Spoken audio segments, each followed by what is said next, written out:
या व्हिडिओमध्ये आपण धनतेरसची म्हणजे धनत्रयोदशीची रांगोळी काढणार आहे।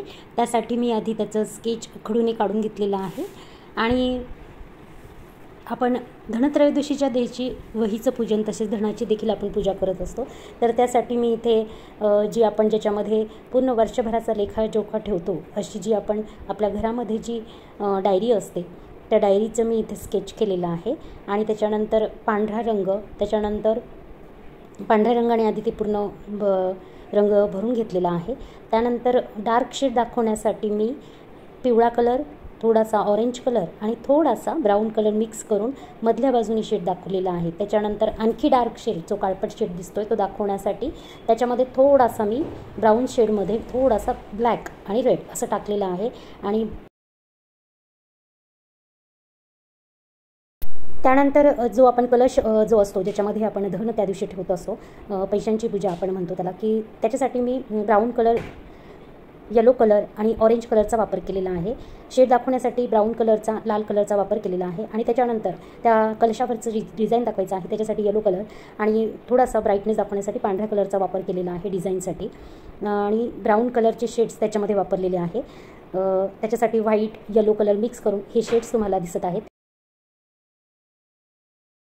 त्याच्यानंतर आपण जे त्याच्यामध्ये जे धन ज्याला आपण पैसे म्हणतो ते आपल्याला येलो कलरने दाखवून त्याच्यानंतर मी पांढऱ्या कलरने त्याच्यावरती व्हाईट कलरने नंतर ते ब्राईटनेस त्याचा दाखवलेला आहे आणि डार्क टोन दाखवण्यासाठी रेड कलरमध्ये थोडासा व्हाईट, थोडासा येलो कलर आणि थोडासा ब्राऊन कलर मिक्स करून त्याचे डार्क शेड जो डार्किश बाजू असते, शॅडोची बाजू असते ती दाखवण्याचा प्रयत्न केलेला आहे। यानंतर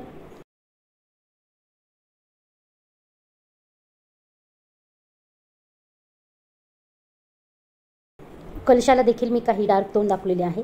त्याच्यानंतर जी डायरी आहे त्याच्यामध्ये शुभ लाभ लाल रंगाने दाखवणार आहे। त्याच्यामध्ये थोडेसे लाईट शेड मी वापरलेले आहे जेणेकरून लिहिल्यानंतर आपल्या कुंकाने लिहिल्यानंतर जसा शेड दिसतो त्या पद्धतीने दाखवण्याचा माझा प्रयत्न आहे। त्याच्यानंतर मी बाजूला दिवा दाखवला आहे। दिव्यामध्ये जास्तीत जास्त ब्राउनिश शेड आणि डार्क टोन दाखवण्यासाठी रेड कलर आणि थोडासा ब्लॅक कलर मी वापरलेला आहे। ब्लॅक म्हणण्यापेक्षा थोडासा निळा आणि थोडासा हिरवा मिक्स करण्यासाठी ब्लॅक टोन वापरेल, ओरिजिनल ब्लॅक मी वापरलेला नाही आहे। या पद्धतीने दिवा पण तयार झालेला आहे आणि त्याची ज्योत मी दाखवण्यासाठी येलो कलर, थोडासा रेड कलर आणि व्हाईट कलरने त्याचा ब्राईटनेस दाखवलेला आहे। त्याच्यानंतर बॅकग्राऊंडला मी ब्लू कलर घेतलेला आहे जेणेकरून ते आपण काढलेलं जे ड्रॉइंग आहे किंवा ती रांगोळी आहे ती उठावदार दिसण्याचा याच्यामागे उद्देश आहे। त्याच्यानंतर आपण खाली जे वस्त्र मांडतो ते वस्त्र मी ऑरेंज कलरचा दाखवण्याचा इथे प्रयत्न केलेला आहे।